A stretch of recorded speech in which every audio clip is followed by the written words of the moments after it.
तो सोचो कि वो टाइम कितना ज़्यादा होने वाला है। अगर वो टाइम ज़्यादा होगा तो आपका क्लच प्लेट बंद होगा।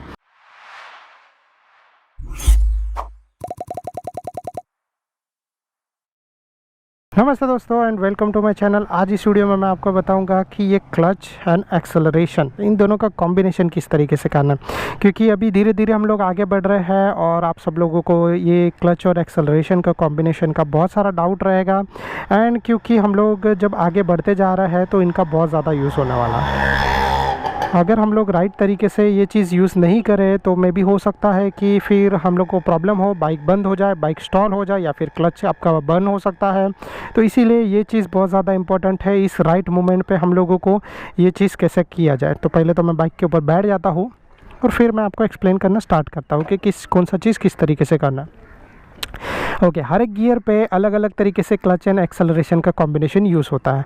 तो मैं पहले यहाँ पे आपको करके बताता हूँ, फिर उसके बाद मैं आपको एक प्रैक्टिकल वीडियो भी बता दूंगा कि किस तरीके से करना है। मैं अपना बेस्ट ट्राई करूंगा कि ये वीडियो मैं शॉर्ट रखूं और जितना अच्छे से आपको बता सकूं तो आप लोग इसका सही तरीके से यूज़ कर पाओ। तो ये है मेरा क्लच एंड ये है मेरा एक्सेलरेशन। तो लेफ़्ट साइड में होता है क्लच, राइट साइड में होता है एक्सेलरेशन, और इसको किस तरीके से यूज़ करना है तो मैं आपको यहाँ पे बता देता हूँ कि जैसे फॉर एग्जांपल मैं यहाँ पे खड़ा हूँ, मैंने बाइक स्टार्ट किया, मैंने फुल क्लच प्रेस किया, मैंने गियर शिफ्ट किया। गियर शिफ्ट करने के लिए आपको ऑलवेज़ फुल क्लच प्रेस करना है, हाफ क्लच पे या फिर आप क्लच छोड़ के गियर शिफ्ट नहीं कर सकते, इससे आपके गियर्स डैमेज हो जाएंगे। तो जैसे मैंने यहाँ पर फुल क्लच प्रेस किया और मैंने यहाँ से गियर शिफ्ट कर लिया। जैसे मैंने गियर शिफ्ट कर लिया, अब मुझे बढ़ना है आगे। तो आगे बढ़ने के लिए क्या करना पड़ेगा, यहाँ से पहले मुझे थोड़ा सा क्लच देना पड़ेगा। अगर आपको ये चीज़ पता नहीं है, आपका ये चीज़ हैबिट नहीं है, आपने अभी तक बाइक चलाना सीखा नहीं है, तो आपका गाड़ी कहाँ पे एंगेज होता है वो आपको पॉइंट ढूंढना पड़ेगा। वो पॉइंट सब बाइक्स में होता है, इवन कार में भी होता है, ट्रक में भी होता है, सब जगह पर होता है। तो आप धीरे धीरे यहाँ से क्लच छोड़ना स्टार्ट करोगे तो क्या होगा ना, आपका गाड़ी एक जगह पर जाने के बाद आपको थोड़ा सा या तो पुश करने लगेगा या तो थोड़ा सा झटका मारने लगेगा, आगे पीछे होगा बराबर। तो झटका मारेगा, इसका मतलब क्या है कि अभी उसको पावर का ज़रूरत है आगे बढ़ने के लिए। कुछ बाइक्स जैसे ही क्लच छोड़ते वैसे आगे बढ़ने लगते हैं, जैसे मैंने आपको एक्सप्लेन किया था एक वीडियो में, जिसको बोलते हैं GTT। तो GTT का मतलब आपको पता है कि ग्लाइड थ्रू ट्रैफिक, यानी कि आप विदाउट क्लच यूज़ किए आप इजीली आगे बढ़ सकते हो। आपको सिर्फ गियर शिफ्ट करना है और फिर धीरे धीरे क्लच छोड़ना है, आप सही तरीके से आगे बढ़ सकते हो। तो यहाँ पे जैसे मैं आपको बता रहा हूँ कि आपको वो चीज़ नहीं है, आपके बाइक में वो चीज़ नहीं है और आगे बढ़ना है। तो जैसे यहाँ से आपने हाफ क्लच दिया और जैसे एक पॉइंट पे जाएगा आपका इंजन एंगेज होना स्टार्ट हो जाएगा, आपका गाड़ी आगे पीछे होगा और अभी उसको पावर का ज़रूरत पड़ रहा है। तो उस टाइम पे आप थोड़ा सा एक्सेलरेशन दो, ज़्यादा नहीं, थोड़ा सा एक्सेलरेशन दो। देखो यहाँ से मैं करता हूँ, ये क्लच इतना प्रेस किया, ये एक्सेलरेशन इतना किया और फिर धीरे धीरे मेरा क्लच छूट गया है यहाँ पे, और यहाँ पे मेरा एक्सेलरेशन बढ़ाते जा रहा हूँ और मेरा गाड़ी आगे बढ़ते जा रहा है। That's it. फर्स्ट गियर में ये चीज़ होता है। सेकेंड गियर पे ये चीज़ थोड़ा सा चेंज हो जाता है, थोड़ा सा अलग हो जाता है, मैं आपको वो भी करके बता देता हूँ। तो लाइक फर्स्ट गियर पर मुझे थोड़ा स्लो करना पड़ता है, क्योंकि अगर मैंने ज़्यादा जल्दी कर दिया तो गाड़ी बंद हो जाएगा, झटके लगेंगे। और फिर इसके बाद मैं आपको बताऊँगा कि जब आप स्लो हो रहे हो तभी भी कैसे करना है एक्सेलरेशन और क्लच का कॉम्बिनेशन। तो जैसे यहाँ से सेकंड गियर पे है तो मैं फर्स्ट गियर में आगे बढ़ा रहा हूँ, गाड़ी आगे बढ़ाने के बाद मैं अभी सेकंड गियर पे करने वाला हूँ। पहला चीज़ एक्सेलरेशन छोड़ना है, दूसरा चीज़ फुल क्लच प्रेस करना है। फिर मैंने यहाँ से गियर शिफ्ट कर लिया। जैसे गियर शिफ्ट हो जाता है वैसे मैं क्लच यहाँ से थोड़ा सा फास्ट रिलीज़ कर सकता हूँ। पहले क्योंकि मुझे स्लो करना था, क्योंकि मुझे वो एंगेजिंग पॉइंट ढूंढना था। आपको जब एक बार पता हो जाएगा तो फिर आप ये चीज़ फटाफट करना स्टार्ट कर दोगे। तो सेम वही चीज़ है यहाँ से, अभी इस बार आपको वो एंगेजिंग पॉइंट ढूंढना नहीं है, क्योंकि आपका गाड़ी ऑलरेडी मोशन में है सेकेंड गियर के अंदर। तो आपको यहाँ से धीरे से क्लच छोड़ना है और यहाँ से धीरे से एक्सेलरेशन बढ़ाना है और डन, दैट्स इट। मतलब आपको इतना ज़्यादा अभी ये सोचने का या करने का टाइम नहीं है, आपका गाड़ी ऑलरेडी मूव हो रहा है। आपको यहाँ से क्लच प्रेस करना है और क्लच छोड़ना है और एक्सेलरेशन आगे बढ़ाना है। तो जैसे एक्सेलरेशन आप दोगे तो आपका गाड़ी ऑटोमेटिक आगे बढ़ जाएगा। अभी कुछ सिनेरियो में कुछ लोगों का गाड़ी जर्क होने लगता है, वो इसीलिए होता है ताकि कुछ लोग ना यहाँ से फटाक से छोड़ देते हैं ये क्लच और फिर यहाँ से एक्सेलरेशन नहीं देते, या फिर ऐसा होता है कि उनका बहुत ही स्लो स्पीड हो जाता है और सेकेंड गियर पे गाड़ी आगे बढ़ नहीं पाता है। तो वो सीन में आपको क्या करना है कि क्लच धीरे धीरे छोड़ना है और एक्सेलरेशन बढ़ाना है। तो ये दोनों अलग चीज़ है। वो एज्यूम करो कि मैं यहाँ से 0 से 15 के स्पीड पे जा रहा हूँ, 0 से 50 की स्पीड पे फर्स्ट गियर में, 15 यानी कि 15 की स्पीड पे मैं पहुंचा, यहाँ से फुल क्लच प्रेस किया, गियर शिफ्ट किया और तब तक मेरा गाड़ी का स्पीड स्लो हो गया यानी कि 10 के आसपास आ गया। और फिर मैं यहाँ से क्लच छोड़ रहा हूँ और एक्सेलरेशन बढ़ा रहा हूँ तो सही तरीके से बढ़ जाएगा। लेकिन अभी ये सीन चेंज हो जाता है जब मैं 10 के स्पीड पे पहुँचा और 10 के स्पीड पे पहुंचने के बाद मैंने क्लच प्रेस किया और फिर गियर शिफ्ट किया और गियर शिफ्ट करके अभी मैं जैसे ही यहाँ पे एक्सेलरेशन देने जा रहा हूँ मेरा स्पीड हो गया था कुछ 5 के आसपास या फिर ऑलमोस्ट मैं बहुत स्लो हो गया। तो जैसे आप लोगों को पता है कि सेकेंड गियर पे गाड़ी उठ नहीं पाता है जल्दी से, तो कैसे चलेगा, तो उस टाइम पे गाड़ी 1-2 बार जर्क होगा और फिर बंद हो जाएगा, या फिर ऐसा होगा कि झटका मारने लगेगा और आप लोग सोचोगे अरे ये क्या हो रहा है और फिर आप गाड़ी को ब्रेक प्रेस करके रुका दोगे। ऐसा आपके साथ हुआ है तो प्लीज़ नीचे कमेंट कर देना यस और हाँ। मैं आपको बता रहा हूँ कि ये चीज़ इसी वजह से होता है ताकि आपका स्पीड स्लो हो गया है और आपको आगे बढ़ना है। Even in slow moving traffic कभी कभी हम लोग 5 की स्पीड पे पहुँच जाते हैं और सेकेंड गियर पे ही है तो हम लोग वहाँ से भी आगे बढ़ सकते हैं। तो वो सिर्फ और सिर्फ यहाँ से आपको हाफ क्लच से दे और एक्सेलरेशन से मेंटेन करना है। हाफ क्लच एंड एक्सेलरेशन अगर आप राइट अमाउंट में यूज़ करोगे आपके क्लच को कुछ नहीं होगा, आपका क्लच सही तरीके से रहेगा। अगर आपने ये हाफ क्लच प्रेस करके रखा और एक्सेलरेशन दे के रखा तो आपका क्लच प्लेट बर्न हो सकता है। इसीलिए मैं आपको बोलता हूँ कि यहाँ से हाफ क्लच पे बराबर जब आ जाए तब आपको आपका क्लच छोड़ते रहना है, एक्सेलरेशन बढ़ाते रहना है। बस सेम अमाउंट में आप करोगे, राइट टाइम पे करोगे, एक छोटे से पर्टिकुलर मिली सेकेंड के लिए या सेकेंड के लिए भी आपका क्लच और ये एक्सेलरेशन दोनों साथ में कॉम्बिनेशन आ जाएगा, आपका क्लच प्लेट को कुछ नहीं होगा। ट्रस्ट मी, ऐसा चीज़ मैं बहुत सालों से करते आ रहा हूँ और अभी तक मेरी क्लच प्लेट को कुछ नहीं हुआ, तो आपका क्लच प्लेट ख़राब नहीं होगा। लेकिन अगर आप कंटिन्यू हाफ क्लच प्रेस करके रखोगे और कंटिन्यू एक्सेलरेशन देते रहोगे तो सोचो कि वो टाइम कितना ज़्यादा होने वाला है। अगर वो टाइम ज़्यादा होगा तो आपका क्लच प्लेट बंद होगा। तो जैसे मैंने आपको बताया कि फॉर एग्जांपल मैं सेकंड गियर पे हूँ, मेरा यहाँ पे गाड़ी मूव हो रहा है और यहाँ से मैं हाफ क्लच से मैं एक्सेलरेशन देता हूँ तो गाड़ी आगे बढ़ेगा। इस बार एक्सेलरेशन देने के टाइम पे आपको थोड़ा सा सही राइट अमाउंट में एक्सेलरेशन देना जिससे आपको गाड़ी आगे बढ़े बिना झटके खा के। और जैसे ही आपका गाड़ी का थोड़ा सा स्पीड सही लेवल पर पहुँच जाए आपको क्लच छोड़ देना है, एक्सेलरेशन देना है। ये चीज़ बहुत इंपॉर्टेंट है। इवन थर्ड गियर पर भी ये चीज़ हो सकता है, फोर्थ गियर पर भी ये चीज़ हो सकता है। अब मैं आपको बताता हूँ कि ये कैसे होता है।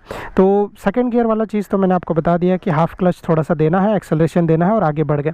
अब सेकंड गियर पे अगेन आपका गाड़ी कब बंद होगा ये चीज़ मैं फिर से बताता हूँ। तो फॉर एग्जांपल जैसे मैं यहाँ पे जा रहा था, सेकंड 20 के बाद हम लोग यूजुअली सेकंड गियर शिफ्ट करते हैं, बट ऐसा चीज़ है कि 20 के पहले 20 के टाइम पे या 20 से थोड़ा स्लो होने के टाइम पे मैंने यहाँ से जल्दी घाई में गियर शिफ्ट कर दिया और उसके टाइम पे मेरा स्पीड और भी स्लो हो गया।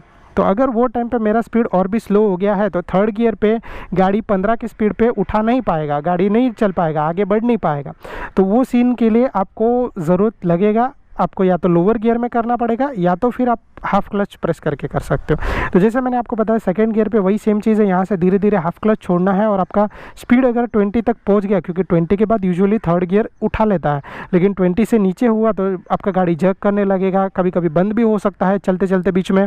तो यही सीन है कि आपको यहाँ से हाफ क्लच करना है, धीरे धीरे छोड़ना है क्लच और धीरे धीरे एक्सेलरेशन बढ़ाना है। तो अगर आपको ऐसा लग रहा है कि गाड़ी झटका मार रहा है तो थोड़ा सा हाफ क्लच पे रखो और फिर एक्सेलरेशन पकड़ के थोड़ा आगे जाने दो और फिर जैसे आपका थोड़ा सा स्पीड बढ़ जाए आप छोड़ सकते हो। स्मूथ आगे बढ़ने के लिए बिना जर्किंग बिना झटके के आप हाफ क्लच का यूज़ कर सकते हो। हाफ क्लच इवन 1000 सीसी के बाइक्स में यूज़ किया जाता है जब उनको सिर्फ लिमिटेड अमाउंट ऑफ पावर देना होता है। तो यहाँ पे तो आपका 125 सीसी का बाइक है और ये चीज़ सोचो कि जब इतने महंगे वाले बाइक्स ख़राब नहीं होते हाफ क्लच से, तो आपका बाइक भी ख़राब नहीं होगा हाफ क्लच से अगर आप राइट अमाउंट पे राइट चीज़ करोगे तो जैसे मैं आपको बता रहा हूँ क्लच एंड एक्सेलरेशन का कॉम्बिनेशन वैसे आपको यूज़ करना है। समझ में आया? और ये चीज़ आप फोर्थ गियर पे भी कर सकते हो। हाँ, लेकिन अभी एक छोटा सा चीज़ मैं आपको बता देता हूँ। तो फॉर एग्जांपल आप फोर्थ गियर यानी कि आप 40 के आसपास की स्पीड पे हो, मैं अज्यूम कर रहा हूँ आप 40 के आसपास की स्पीड पे हो और फोर्थ गियर से कुछ लोग ये सोचते हैं कि अरे यार स्पीड बहुत स्लो हो गया, तो मैं फोर्थ गियर से लाइक पकड़ लो 10 की स्पीड पर आ गया और फिर मैं अगर यहाँ से उठाना स्टार्ट करूँगा तो फोर्थ गियर लोड नहीं ले पाएगा।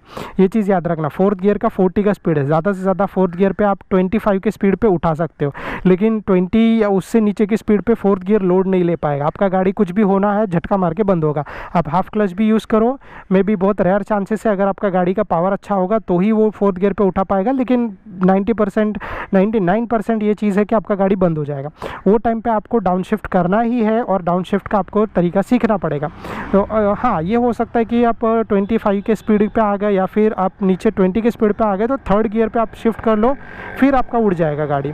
तो आपको बार बार शिफ्ट करने का ज़रूरत नहीं है। लेकिन ये चीज़ याद रखना कि जितना टाइम आप अपना गियर शिफ्ट करोगे, डाउन शिफ्ट अप शिफ्ट, उतना आपके गाड़ी के लिए सही है, आपके गाड़ी के इंजन के लिए सही है। तो मैं आपको यही बोलूँगा कि जब भी आप क्लच एंड एक्सेलरेशन का कॉम्बिनेशन यूज़ करते हो तो राइट चीज़ पे करो। झटका मारने का सिर्फ 2 ही रीज़न होता है, या तो वो सही तरीके से आपका इंजन में कॉम्बिनेशन नहीं बिठा पा रहा है, या तो फिर आपका एक्सेलरेशन यानी कि उसको पावर का कमी महसूस हो रहा है, यानी कि क्लच सही तरीके से नहीं दिया गया या फिर एक्सेलरेशन नहीं दिया। तो झटका, जैसे कि मैंने यहाँ से क्लच नहीं प्रेस किया, तुरंत छोड़ दिया तो गाड़ी झटका मारेगा, क्योंकि सडनली थप देखे हो गया। समझ में आया?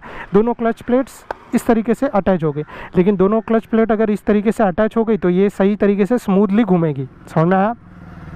अब यहाँ पे मैं आपको थोड़ा सा प्रैक्टिकल भी करके बता देता हूँ कि किस तरीके से किया जाता है। उसके लिए थोड़ा सा हमको जाना पड़ेगा दूसरी जगह पे। तो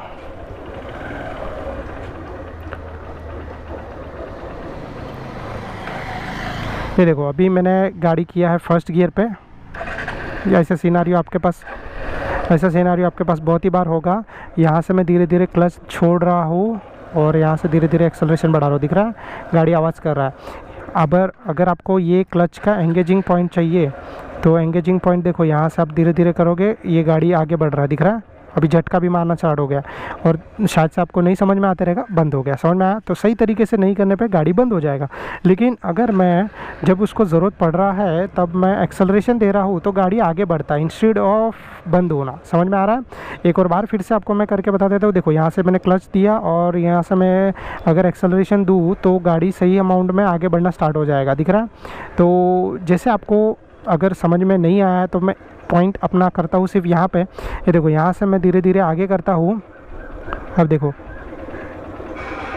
ये गाड़ी बंद हो रहा है, लेकिन अगर इससे आगे मैंने किया तो गाड़ी बंद हो जाएगा। दिखा? समझ में आया? तो ये एंगेजिंग पॉइंट है जो आपको समझना है। अगर मैं इसको यहाँ से इतना लेके जाऊँ, ये मेरा क्लच पहुँच गया और अब ये सिचुएशन पे गाड़ी जैसे मुझे लग रहा है कि अभी बंद होने वाला है, ये सिचुएशन पे मैं यहाँ से एक्सेलरेशन देना स्टार्ट करूँ तो गाड़ी आगे बढ़ना स्टार्ट हो जाएगा और फिर धीरे धीरे मैं क्लच पूरा छोड़ सकता हूँ और एक्सेलरेशन दे दिया, गाड़ी सही तरीके से आगे बढ़ रहा है। और अभी मैं आपको 2nd गियर वाला भी करके बता देता हूँ, तो जिससे आपको ज़्यादा आइडिया आ जाएगा कि 2nd गियर पे कैसे करना है। तो हम लोग थोड़ी सी बड़ी एरिया पे आ गए हैं, स्ट्रेट है। अब यहाँ पे जैसे हम लोग गाड़ी रुका देते हैं, ये गाड़ी रुक गया, पीछे कोई गाड़ी नहीं था तो हमेशा वो भी देखना पड़ता रुकने से पहले। अब यहाँ से मैं धीरे धीरे क्लच छोड़ रहा हूँ, धीरे धीरे एक्सेलरेशन दे रहा हूँ, गाड़ी आगे बढ़ना स्टार्ट हो रहा है। सही है, राइट है। और यहाँ पे मैंने क्लच छोड़ दिया और गाड़ी आगे बढ़ रहा है, 15 के आसपास की स्पीड पे पहुँचा। आई थिंक सो ये गाड़ी 2nd गियर पे था। ओके, तो ये 2nd गियर पे भी उठ गया। देखा? तो 1st गियर पे मैं यहाँ से धीरे धीरे दे रहा हूँ एक्सेलरेशन और ये गाड़ी आगे बढ़ रहा है। समझ में आया? अभी आवाज़ कर रहा है बहुत ज़्यादा। अब मैं क्या करता हूँ, यहाँ पे फुल क्लच प्रेस कर, एक्सेलरेशन छोड़ता हूँ, फुल क्लच प्रेस करता हूँ, गियर शिफ्ट करता हूँ और अब मेरा गाड़ी बहुत स्लो है। दिख रहा है? तो ये हाफ क्लच और एक्सेलरेशन के कॉम्बिनेशन से मैं बच सकता हूँ, क्योंकि अगर यहाँ पे इस सिचुएशन पे मैंने अगर एक्सेलरेशन क्लच छोड़ दिया और एक्सेलरेशन देना स्टार्ट कर दिया तो गाड़ी झटका मारेगा या गाड़ी बंद हो जाएगा। समझ में आ रहा है आपको? तो मुझे क्या करना है, यहाँ से अगर आपको नहीं दिखा ये चीज़ तो देखो मैं आपको करके बताता हूँ। जैसे मैंने क्लच छोड़ दिया, गाड़ी ये दिख रहा है झटका मार रहा है इसे, तो इसीलिए मुझे ये करना पड़ेगा कि क्लच धीरे धीरे छोड़ के एक्सेलरेशन देना पड़ेगा। मैं सही तरीके से आगे बढ़ सकता हूँ विदाउट एनी प्रॉब्लम। और यही क्लच एंड एक्सेलरेशन का कॉम्बिनेशन आपको हर एक जगह पे यूज़ करना है। मैं गाड़ी यहाँ पे रुका देता हूँ और दैट्स इट। जैसे मैंने आपको बताया कि यहाँ पे ये जो क्लच है, यहाँ पे जो एक्सेलरेशन है उसको राइट अमाउंट में आपको करना पड़ेगा। जिस तरीके से आप आगे बढ़ाओगे तो आपका ये चीज़ बहुत सही तरीके से यूज़ होगा। एंड यहाँ से धीरे धीरे क्लच देना है, यहाँ से धीरे धीरे एक्सेलरेशन देना है और आप राइट अमाउंट में सही तरीके से आगे बढ़ते जाओगे। समझ में आ गया। आई होप सो कि ये वीडियो में मैंने आपको अच्छे तरीके से समझाया हो, सब चीज़ सही तरीके से आपको समझ में आया हो। अगर आपको ये वीडियो पसंद आता है तो प्लीज़ डू लाइक इट, नए हो तो मेरे चैनल पे सब्सक्राइब कर देना। Thank you so much. अगर आपको और भी कुछ डाउट है तो आप नीचे कमेंट करके पूछ सकते हो।